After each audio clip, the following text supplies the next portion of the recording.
Fala pessoal, bem-vindos à nossa análise de hoje. Para todo mundo que estuda, trabalha e respira o agronegócio, seja na agronomia ou na gestão, a gente sabe de uma verdade absoluta. Entender de solo, de clima e escolher a melhor semente é só metade do caminho. E a outra metade? Bom, a outra metade é saber como proteger o dinheiro que essa terra produz. Então, na nossa aula de hoje, a gente vai desmistificar, passo a passo, como usar o mercado financeiro para blindar as margens de lucro lá no campo. Sabe aquela dúvida que tira o sono de qualquer estudante ou profissional do agro? Como é que a gente garante o lucro da safra antes mesmo de colocar semente na terra? Lá na faculdade, a gente aprende com maestria a controlar a produtividade, a fazer o manejo de pragas, a adubar do jeito certo. Mas e aí? Como é que o produtor controla a montanha-russa que são os preços do mercado? Porque vamos combinar, o clima pode colaborar, a colheita pode bater recorde histórico, mas se o preço despencar justo na hora de vender, todo aquele lucro simplesmente evapora. E para o nosso roteiro de hoje, a gente vai passar por o que é hedge, entender o famoso risco de base, dar uma olhada no mercado a termo, em futuros e opções, passar pelo swap cambial e, por fim, descobrir como escolher a ferramenta perfeita para o seu caso. Então, vamos direto para o nosso ponto 1.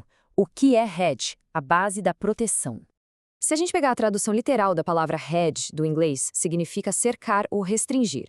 Pensa nisso como construir literalmente uma cerca em volta do seu preço de venda. O ponto mais crucial que a gente precisa desmistificar logo de cara é aquele grande mito de que usar a bolsa de valores é a mesma coisa que especular. Não, não tem nada a ver. Na verdade, ficar totalmente exposto às oscilações do mercado sem proteção nenhuma, contando só com a sorte, isso sim é especular com a margem de lucro da sua fazenda. O hedge não está ali para te dar um lucro extra ou te deixar milionário da noite para o dia. Ele funciona como um escudo de sobrevivência do seu negócio.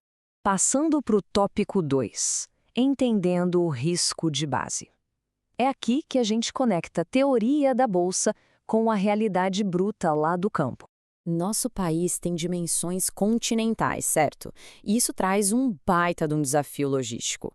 O preço que é formado lá na B3, na Bolsa em São Paulo, quase nunca vai ser exatamente o mesmo preço negociado na porteira da sua fazenda lá no Mato Grosso, no Goiás ou no interior do Paraná. Coisas do dia a dia, como o custo do frete, uma quebra de safra regional ou a falta de animais para abate numa área específica, criam realidades de oferta e demanda que são super locais. E é por isso que entender esse conceito de risco de base é obrigatório. Em termos simples, o risco de base é a diferença matemática entre a cotação lá do painel da bolsa e o preço físico real da sua região. Tem uma coisa que precisa ficar muito claro. Fazer hedge não zera 100% do seu risco, ele mitiga o risco. A bolsa te protege contra o tombo geral do mercado, mas aquela osciladinha local, esse diferencial de base, sempre vai existir e você precisa colocar isso na ponta do lápis. Tópico 3. Mercado a termo, os nossos contratos customizados. O mercado a termo é o que o pessoal chama de mercado de balcão, ou OTC. Basicamente, é aquele compromisso direto, feito com antecedência, de compra e venda. A grande vantagem é que ele é super customizável. Quem está no agro usa isso o tempo todo, fechando negócio direto com cooperativas, tradings ou frigoríficos. Você senta e combina tudo, o valor, como vai ser o pagamento e qual é o dia exato da entrega da produção. Mas, como toda ferramenta na vida, o mercado a termo tem seus prós e contras. Por um lado, ele é excelente porque trava o seu preço de forma simples e, principalmente, não exige aquele fluxo de caixa para ajustes diários, que é um negócio que apavora muito o produtor por aí. Só que, do outro lado, ele é um contrato engessado. Você não tem flexibilidade para mudar a data, nem pode simplesmente trocar de comprador se o mercado lá fora der uma guinada. Sem falar que sempre tem aquele risco da outra parte dar um calote e não honrar o combinado, né?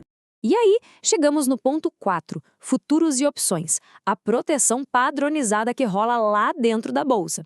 Presta bem atenção aqui porque a diferença entre esses dois é gigante. Um contrato futuro é uma obrigação, ou seja, você travou o preço e as duas pontas do negócio têm que honrar aquele valor de qualquer jeito, com dinheiro entrando ou saindo da sua conta todo santo dia nos famosos ajustes diários. Já as opções, elas funcionam exatamente igual ao seguro da caminhonete da fazenda. Você paga um prêmio em dinheiro para ter o direito de vender ou comprar por um preço fixado lá na frente. Se o mercado ficar maravilhoso e você não precisar usar esse seguro, beleza, você perde só o valor daquele prêmio inicial e vende seu produto no preço alto. Para ficar mais claro, vamos desenhar a linha do tempo de uma opção de venda que o mercado chama de put. Pensa nela como uma rede de proteção durante a sua safra. No dia 1, você vai lá e compra a sua put. Nos meses seguintes, enquanto a lavoura está se desenvolvendo, você só acompanha e monitora.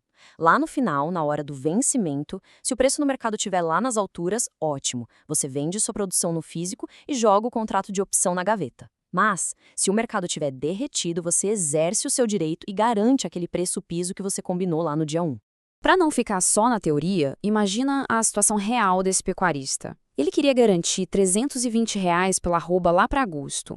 Ele foi no mercado e comprou uma put, pagando R$ 4 de prêmio por arroba. E adivinha o que aconteceu no meio do caminho? A China meteu um embargo na carne brasileira e o preço no mercado despencou para R$ 280. Teria sido um pesadelo absoluto, concorda? Mas não para ele. Como ele tinha o seguro, a bolsa pagou a diferença, que era um ajuste de R$ 40. Quando a gente faz a conta, os 280 da venda física, mais os 40 da bolsa, menos os 4 que ele pagou pelo prêmio lá no início, ele botou no bolso exatos R$ 316. O seguro literalmente salvou o ano da fazenda. Tópico número 5, swap cambial. E como a gente protege essas nossas margens internacionais? Quando a gente fala de commodities fortes para exportação, tipo a soja, os contratos lá na bolsa são todos precificados em dólar. O problema é que a grana da margem de garantia que você deposita na B3 precisa cobrir se sobe e desce. E o dólar, como a gente bem sabe, não para quieto. Um salto repentino no câmbio pode simplesmente secar o caixa do produtor que opera em reais. É exatamente para isso que serve o swap cambial. Ele entra em cena para proteger o dinheiro da sua margem de garantia contra essas pauladas do dólar, não deixando o seu custo de operação fugir do controle. E aí chegamos no 6º e último ponto da nossa aula de hoje. Escolhendo a sua ferramenta. Hora de amarrar essa estratégia. O começo de todo esse planejamento bate numa pergunta que pode ser um pouco indigesta. A gente tem dinheiro livre no caixa hoje? Se não tem fôlego para bancar garantias, o caminho é procurar um contrato a termo ou emitir uma CPR, a famosa Cédula de Produto Rural, junto a algum parceiro na sua região. Agora, se a fazenda tem caixa disponível, mas a margem do ano está espremida, aí sim, você abre as portas para usar o mercado futuro e as opções e montar um baita esquema de defesa. Mas olha, não é só sobre matemática e planilhas, viu? O perfil de quem está tocando o negócio também dita as regras do jogo. A galera mais conservadora normalmente vai preferir ferramentas onde o risco máximo já está muito claro no dia 1, como fechar um termo ou comprar uma opção onde o máximo que você perde é o prêmio. Já os gestores mais arrojados, que gostam do dinamismo, não se importam em lidar com os ajustes diários do mercado futuro ou até mesmo assumir riscos maiores vendendo opções. A mensagem mais valiosa que vocês precisam tirar de toda essa nossa análise é bem direta.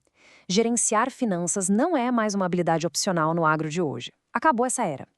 Se a fazenda não tiver o escudo dessas operações de hedge montado, ela fica completamente largada à própria sorte no meio das tempestades do mercado. Fazer gestão de risco, pessoal, é o insumo mais importante que existe e, por incrível que pareça, é um insumo que você não compra em sacos. Então eu deixo essa provocação forte para vocês pensarem para o próximo ciclo. Depois de escolher a semente ideal e caprichar no adubo, qual vai ser o escudo financeiro que vai entrar em campo na sua próxima safra? A sobrevivência e o lucro do agronegócio moderno dependem exatamente dessa resposta. Muito obrigada pela companhia, um forte abraço e até a nossa próxima análise.